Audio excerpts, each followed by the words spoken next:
Thank you, Mr. President. Thank you, Mr. Mladenoff, for your briefing. Before I go to the main point of my remarks, I do want to emphasize one item that Mr. Mladenoff touched on.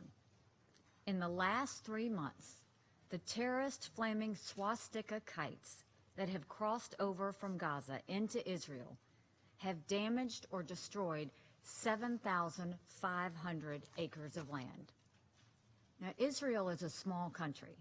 The equivalent proportion of land in the United States would be the size of the entire state of Connecticut.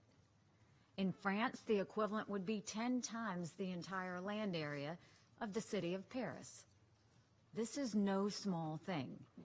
If it was happening to any of our countries, there'd be quite a lot of discussion on it. While the international media pays very careful attention to every step Israel takes in self-defense, we must not lose sight of the very real damage that is being done to Israel from terrorist attacks coming from Gaza.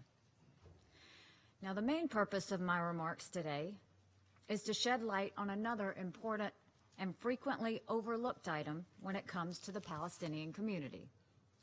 If one were to judge every nation's commitment to the Palestinian people by the words that are spoken at the United Nations Security Council and in the United Nations General Assembly, one would come away with an extremely distorted picture.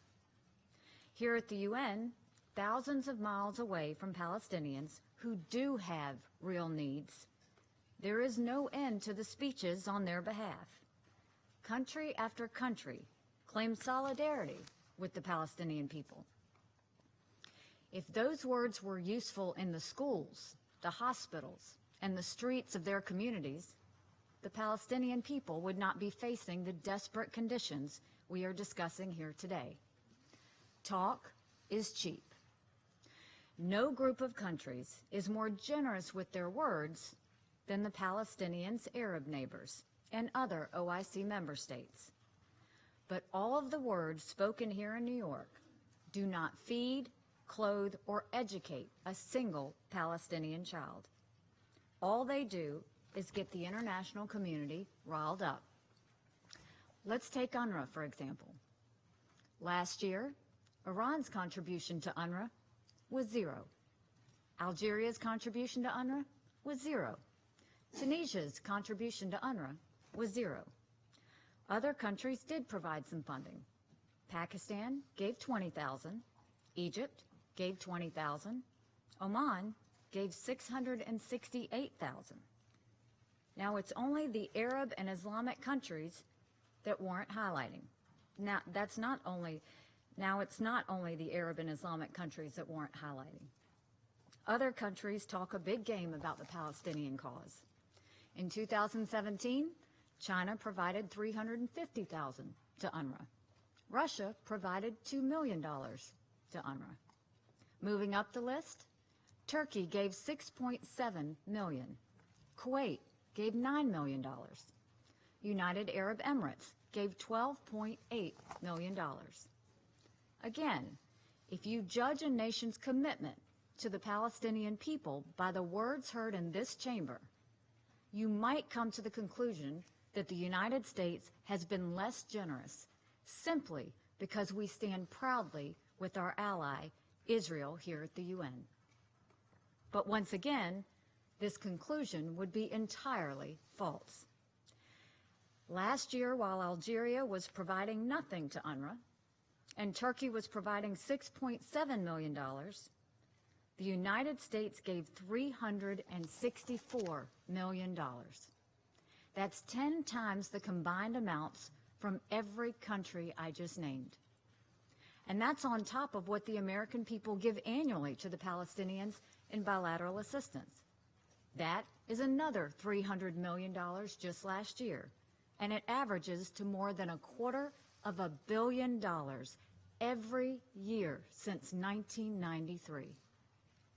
Since that year, the United States has provided over $6 billion, with a B, dollars in bilateral assistance to Palestinians. How much have the Arab countries, some of who are wealthy, how much have they given to the Palestinians?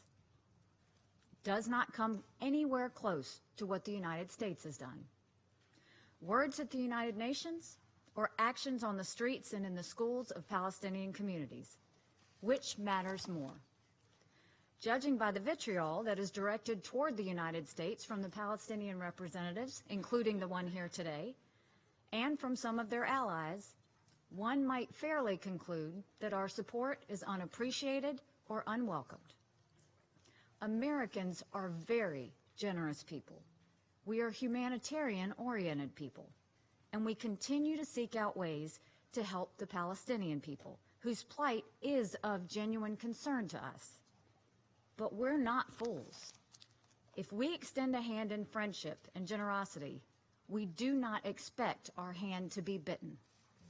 And as we extend our hand, we also expect others to extend their hands as well. Importantly, this is not an issue of funding alone. Where are the Arab countries when it comes to encouraging reconciliation between Palestinian factions, which is essential to peace? Where are the Arab countries when it comes to denouncing Hamas terrorism? Where are the Arab countries when it comes to supporting compromises that are necessary for peace? Too often, the Arab countries give just enough money and mouth just enough uncompromising words to stay out of the crosshairs of Palestinian representatives. But if they really cared about the Palestinian people, they would not do that. Instead, they would condemn extremism, and they would put forth serious ideas for compromises that could end this struggle and lead to a better life for the Palestinian people. They would tell the Palestinian leadership how foolish they look for condemning a peace proposal they haven't even seen yet. The Palestinian leadership has been allowed to live a false reality for too long because Arab leaders are afraid to tell them the truth. The United States is telling the truth because we do care about the Palestinian people. But we should all recognize that Palestinian needs are not an American problem any more than a Russian problem or a French problem. And they are certainly not more of an American problem than an Egyptian, Saudi, Emirati, or Turkish problem.